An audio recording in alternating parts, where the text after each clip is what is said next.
This video covers techniques you might want to use when defending, breaching, and rushing points, and is part 2 of a 4-part series. A point hold is when your platoon defends an important room or building. This is generally only used when the enemy outnumbers your own forces and it would be impossible to push outwards. Keep in mind that the point hold doesn't have to be at a capture point.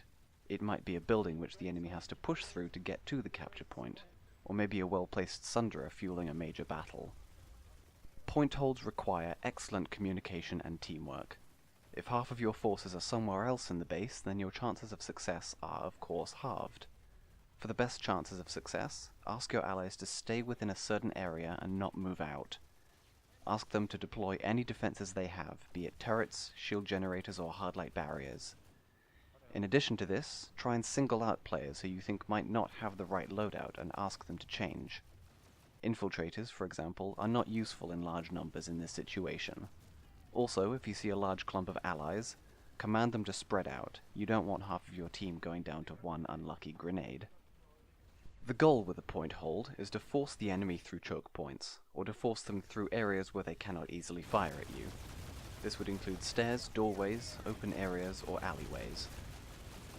There will be times when the enemy decides to flank your position because they realize that pushing through a doorway which has 15 guns pointed at it is suicide. If they succeed, then reinforcements from spawn points will be cut off. It is your job to ensure that does not happen. If you see enemies flanking, use proximity chat to let people know. The more people who can react, the better. If the enemy does manage to isolate your point hold, things tend to get messy. Command your squad to remain at the point, making sure every entrance is covered.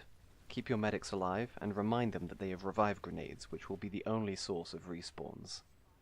On the flip side, if you are facing an enemy who is doing a point hold, ask your squad to assemble near the entry points and start pressuring the enemy, making sure they do not run in alone, as that will not help at all. Ask everyone to grab a max outfitted with anti-infantry weapon. If some people can't afford maxes, ask them to choose between medics and engineers, and remind engineers to carry repair grenades if they have them. Once enough of your team have gathered around your chosen entry point, use proximity chat to ask everyone around you to throw any grenades inside. Everyone, including the allies not in your platoon, will hear you and hopefully join in the grenade fest. After a few moments have passed, and a good amount of grenades have been thrown inside, order everyone to charge through the choke point, with maxes in front and engineers behind, repairing as much as they can. The goal is to use the max's high health pool and superiority in close quarters combat to overwhelm the point. The longer the fight takes, the less of a chance you have of winning. Engineers and medics will not be able to keep everyone alive forever, and the maxes will quickly fall to explosives and concentrated firing through choke points. After this, it's up to you to decide whether you should continue pushing and destroy their spawn points, effectively winning the battle, or hold the point until you have a larger force. There might be some people who are not pushing in. Make sure everyone is moving in all at once by continuously using proximity chat to encourage people through the choke point.